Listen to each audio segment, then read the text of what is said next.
Let's break down the 4 stages of a breakup from the dismissive avoidant perspective. Family, welcome and welcome back to my channel. I'm Eleanor and this is Dismissible Me, where I speak only about dismissive avoidant attachment from the perspective of someone with a dismissive avoidant attachment style. Please like, share, and subscribe. Let me know where you are watching from.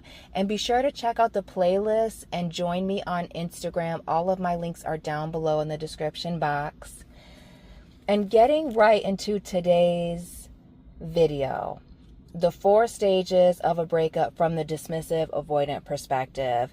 Family, the first step for me of a breakup is the emotional detachment.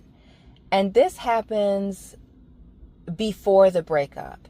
And really, this happens before I realize it's happening. But there's a point where I do understand that it's happening consciously.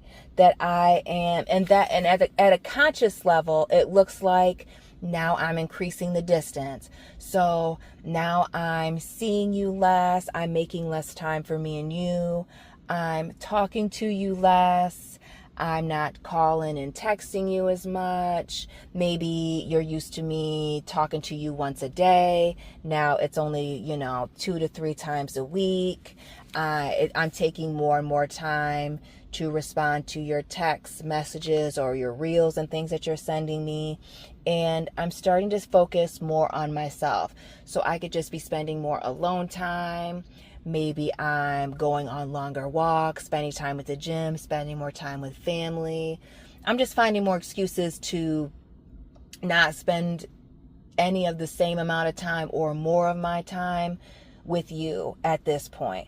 I'm also not going to be making any future plans, and I may also be at a point where I'm canceling plans that were already made previously because I can see where things are going, especially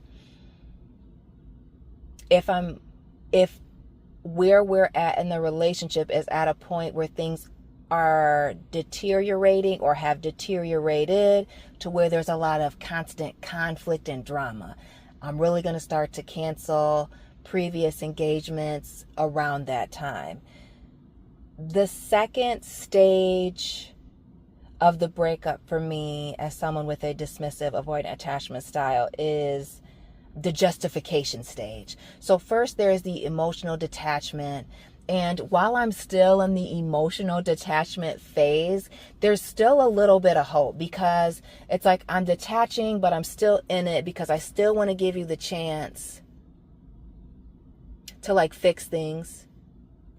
If I feel like I'm the person that needs to fix things, I'm still making an effort at this point. But when I get to the justification phase, this is where I'm no longer focused on what I'm doing wrong. Now I'm hyper focused on what you're doing wrong. Now we're rolling into end of the relationship flaw finding and being hypercritical.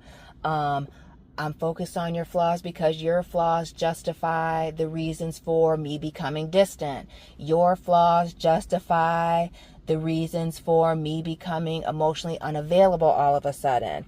Your flaws, the things that you're doing wrong and pushing me away, help me to rationalize why the breakup is not only the best thing for me to do for me to get out of this stressful situation that's making me uncomfortable and starting to make me feel smothered and trapped, but it's also the best thing for you because you're feeling frustrated and you're constantly, complaining to me, and we're having these conflicts and fights. And if I just end the relationship, then I'm good. This pressure is off of me. I don't have to deal with any of these flaws anymore. And then there's none of this pressure on you to fix the things that I'm saying are problematic for me that you're struggling with fixing, or that I'm hyper fixated on right now to justify why it is that I really just want to get out of this uncomfortable situation as quickly as I possibly can.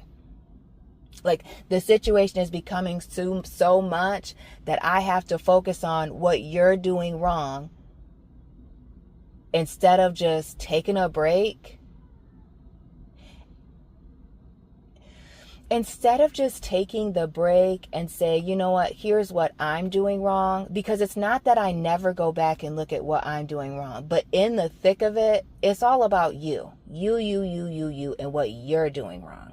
So that's just the focus. So that justification and increased criticism, flaw finding, that would be stage number 2. Number 1, the emotional detachment, pulling away. Number 2, justification, increased criticism, and the flaw finding. Number 3 is simply the breakup. I mean, it doesn't get any more cut and dry than that.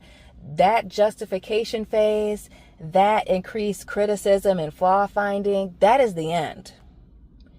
The emotional detachment is the beginning of the end. The justification, increased that's it. That's the end. That for me is something that this number 2 stage, that's not a very long time. And again, I don't want to tell people timelines. I can't remember if I said that in the first video or this one, or the last video or this one. So excuse me for that. You'll just have to subscribe and watch the playlist and watch all of it to make sure that I'm getting it correct. Shameless plug. But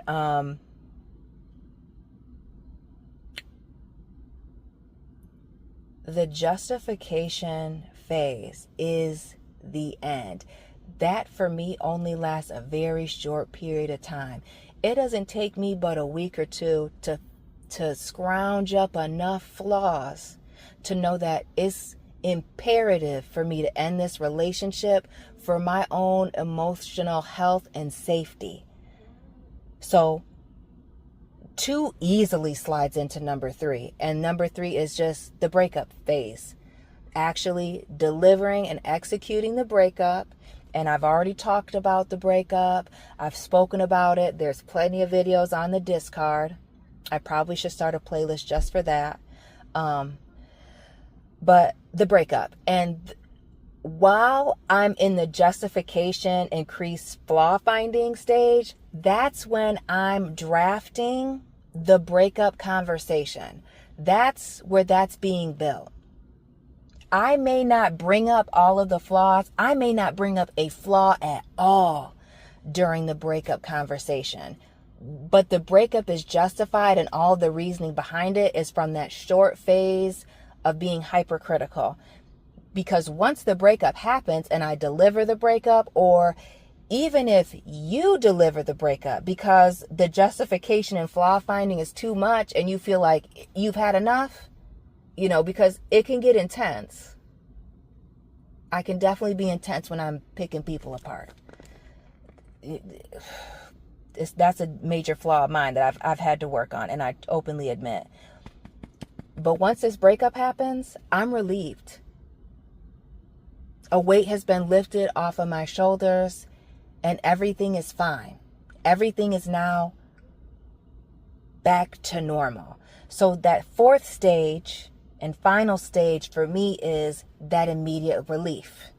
That feeling free, that feeling unburdened by the chains and binds of the relationship that was with you. And now that you're gone and I'm single, and or you would call it alone, this is back to normal. So now we're into compartmentalization, that video that I keep talking about and never seem to drop, and moving on. So I put you in a box. I put this relationship in a box, whether it ended good or bad, mainly to start. And then I just focus on myself and moving on. Sometimes the immediate relief can be followed by just moving on and keeping it moving. Or other times it can be followed up with blocking and going no contact. And if I block and go no contact, if I block and go no contact at the end of a relationship, immediately,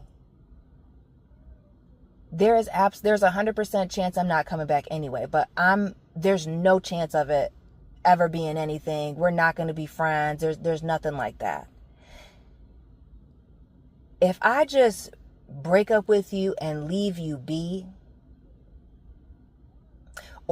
and when I say leave you be, like I'll just unfriend you, keep it light, a soft breakup, I'm not really worried about you reaching back out and looking to continue a relationship. I deem you as a safe person, and so we're just going to part ways and keep it moving. But sometimes that last stage is the no contact stage. That immediate relief is followed up with an immediate block, no contact, keeping it moving. So to summarize, the 4 stages of a breakup for a dismissive avoidant is: number 1, the emotional detachment before the breakup, the increased distance, less communication, focus on myself, what I have going on. Number 2 is the justification, the increased flaw finding and criticism. Finding your flaws, just using your flaws as justifications to stay away and be emotionally unavailable. And rationalizing the breakup, why it's best for me and you. And then number 3 is simply executing the breakup, breaking up with you or allowing you to break up with me and keeping it moving. And then number 4 is being immediately relieved. And sometimes that also equals going no contact and closing the door on the relationship permanently. Let me know what stage you're in, if you're in the stage of breakup situation. Drop your attachment style down below. Like, share, subscribe, check out the playlist, find me on Instagram. All of my information is down below in the description box. Thank you for watching, and family, I will be tapping in with you very soon. Keep it real.